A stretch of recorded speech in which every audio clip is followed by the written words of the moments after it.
Hello everyone and welcome back to another review of the Bittersweet Candy Bowl. Thank you for bearing with me as I continue this transitional period in my life. Uploads will be less consistent, but I do plan on getting a few videos out a month. Today we are taking a look at one of my favorite chapters in the comic, Confrontation. It follows the adventures of Mike, Lucy, Paulo, Daisy, and Sue as they get lost in the big city. We begin on a high-speed train. Lucy and Mike are arguing over missing a bus. Daisy looks uncomfortable, Paulo doesn't seem to care, and Sue looks aggravated. Daisy pleads for Paulo to stop them, to which he does by telling them to shut up, but then pulls Apollo and only directs it towards Mike. They go right back to arguing anyway, which prompts Daisy and Paulo to daydream about being with Mike and Lucy respectively.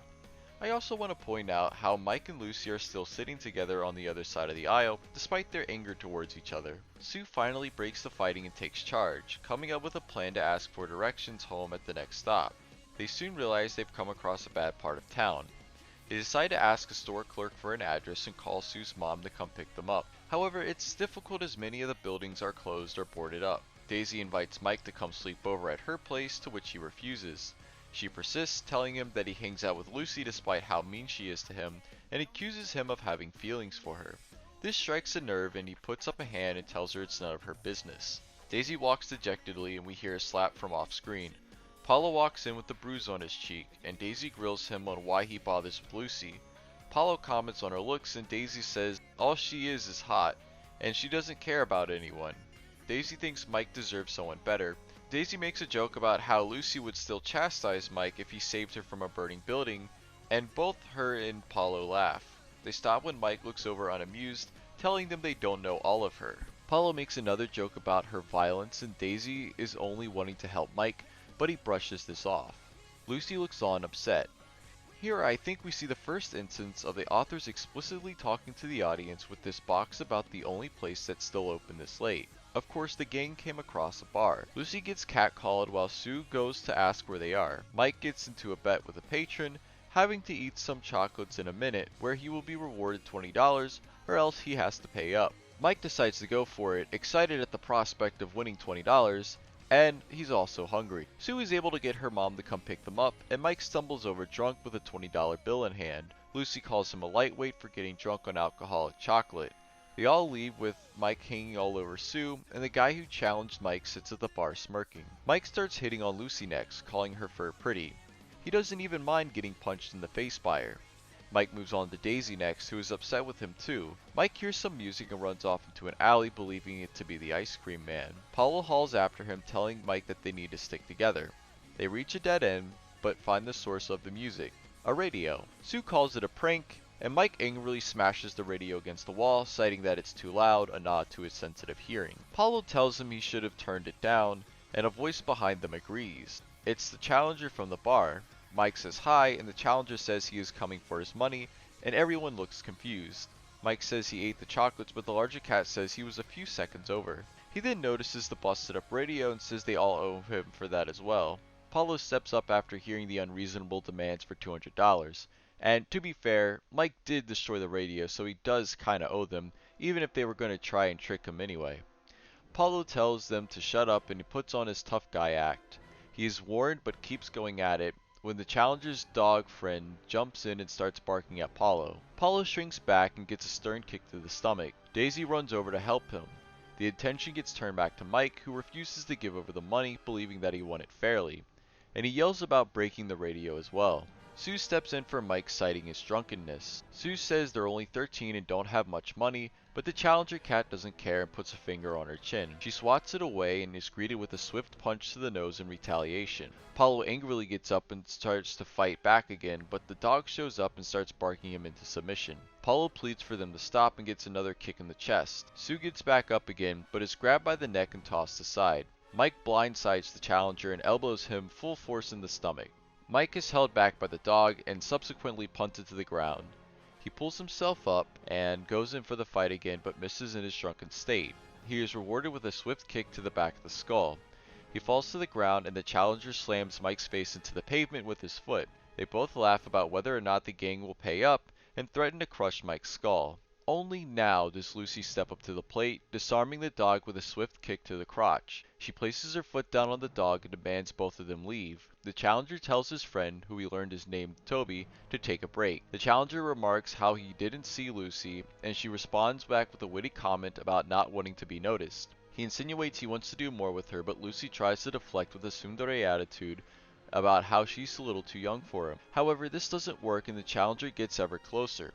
Lucy stands, stunned, and the challenger pulls the same finger chin move that he did on Sue. Lucy leans into it, smoothly getting closer to him before kicking him in the crotch full force as well. Lucy calls him a creep and knees him in the chin. She then runs off to help Mike, who is unconscious. She pleads for him to wake up, but he doesn't, while the challenger sneaks up from behind and slams her into the wall. The challenger says he chipped a tooth and talks about a previous girl who gave him a scar. Lucy kicks him off her and leaps behind him, kicking him in the back of the head. He doesn't give up too easily and yanks her tail. Daisy cries out, but Lucy tells her to run and she'll catch up. The challenger lifts Lucy up and uppercuts her. Lucy's back is once again against the wall.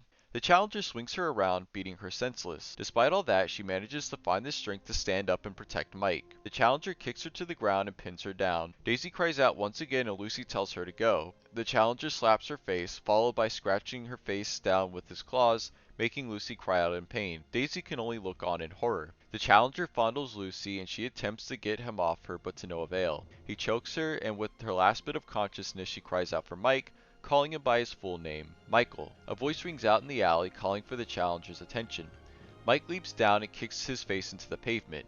He screams at him about not hurting girls. The challenger only has a few moments before Mike kicks him in the face again, knocking him over. He then pounces on his stomach, knocking the wind out of him. The challenger regains his composure long enough to push Mike back. He goes in for the kill, however Mike is ready for him and grabs him, kicking him in the stomach again. Mike continues to beat up the challenger while berating him for hurting his friends. The challenger finally gets the upper hand by grabbing Mike around his neck, when Lucy rejoins the fight and says that he hurt her best friend, and that being the meanest of all. The two bring the challenger to Pound Town, and he finally runs away. Mike jokes about wanting to kill the guy and looks on the bright side of things by saying he still won the money. Lucy breaks down in tears, saying she was scared, and cries into Mike's chest. Later, the gang are driving back home, where Sue's mother talks concerned about the disheveled state the group is in. They try to play it off as Mike and Lucy practicing their martial arts, though I'm not really sure why they didn't just tell the truth. Lucy tells Mike to get off, but she doesn't really make an effort to pull away. Paulo asks Daisy if she is okay. She's upset that Lucy stepped up to fight while she just cowered. Paulo reassures her that they were all scared. We can see in the background that Mike is peppering Lucy with kisses. Paulo says the most important thing is that she is safe, and that she doesn't need to prove herself as they are all strong in different ways. Daisy thanks Paulo. The next day at school, Sue is finishing up her oral report as the class comes to a close. Daisy goes to apologize for the night prior, but Mike has already forgotten, prompting a big hug from Daisy. Paulo brags to David about beating up some thugs. Mike and Lucy walk home together, and Mike asks about her best friend comment. Lucy puts up her tsundere attitude and calls him a jerkface and asks him why she'd be best friends with him. Mike sees through this ruse and smiles. He also thanks her for defending him the previous night. He tells her that she put herself in a lot of danger for him. He tells her that he will always look out for her, and it meant a lot to see her doing the same for him. He thanks her again, and Lucy leans up to kiss him on the lips. Both are swept up in the moment, but it soon ends. Lucy said the kiss was repaying him for what he did last night, saying that she could tell he wanted it. She leaves him with a line about not having weird thoughts about it before running off down the path. Mike smiles after her, and we see that Lucy is also smiling as well. Confrontation is easily the best chapter of the comic so far. After the disappointment retread that was Puppy Love, it's nice to see the authors branching out into much more serious territory. So let's break it down. This chapter can work completely on its own, though knowing the previous character interactions still helps. Nevertheless, everything we need to know about the characters is set up on the first few pages. You see, Confrontation follows a complete 3-act structure unlike many of the previous chapters. During the first act, the location, the character dynamics, and problems are all set. The gang are on a train, not knowing where they are going. Mike and Lucy argue with each other. Daisy, Paulo, and Sue are a little annoyed. Daisy likes Mike and Paulo likes Lucy. Mike talks about how Lucy makes it so easy to hate her and how he doesn't know why he tolerates her, bringing into question their whole friendship. Sue finally makes a plan to get them home by finding out where they are and calling her mom. We go into the second act as Daisy further inquires about the friendship that Mike and Lucy share. and Paulo joins the sentiment, even cracking a few jokes at Lucy's expense. Lucy has a realization that her friends perceive her as a carringless jerk that abuses Mike and others around her. Of course, we as the audience know this is but a mask, but looking at this chapter as its own self-contained story, we wouldn't yet know that. They find a bar and Sue is able to phone home, but Mike starts more conflict by getting wasted off liquored chocolates for a bet. The group scrambles into an alley after Mike runs down there to find the source of some music, believing it is the ice cream man. Also, Mike is the only one who hears it at first as he has the most sensitive hearing. Trouble follows them and the Challenger cat from the bar and his dog friend appear. Paulo, being the loyal friend he is, goes to stand up for everyone first. Even after being barked at, he pulls himself together to fight back again for Sue. Everyone has a crack at standing up to the bullies except for Daisy, who tends to the wounded. Mike goes in to defend them, and is beaten up for it. Only now does Lucy step in, once Mike's life is in danger. She tries to act coy with the Challenger cat, but this doesn't work, so she falls back on being lovey-dovey with him, much like she did to Mike back in Gaming Rivalry. This also doesn't entirely work out for her. We lead into the second act low point as she is about to be raped, and none of Lucy's friends are coming to help her, and Mike is unconscious. The third act begins when Mike gets up and fights back, with Lucy joining in the beatdown. They successfully scare off the cat, and the falling action sees Sue's mom coming to pick them up. The friends lick their wounds, and Daisy has a heart-to-heart with Paulo about bravery and about her mean words about Lucy. As Mike had stated earlier, there is more to Lucy than she lets on. She wears a mask, and we see this mask drop after the big fight when she cries on Mike, saying she was scared. Paulo assures Daisy that they were all afraid, and that she has her own strengths. This leads to Daisy going to apologize to Mike at school the next day, though she doesn't really get it out. It is safe to assume that she was going to apologize for her mean words about Lucy. Mike and Lucy have a heart-to-heart on the way home, and we see why they are such good friends. They look out for each other no matter what. Mike gives Lucy some kind words, and Lucy gives Mike a kiss in return, their bond now stronger from the conflict they endured. Short and sweet, the whole thing is about two friends remembering why they're friends, and we get some stuff about bravery and individual strengths thrown in there as well. Pretty great chapter. Probably could have ended the whole thing there. But then they didn't.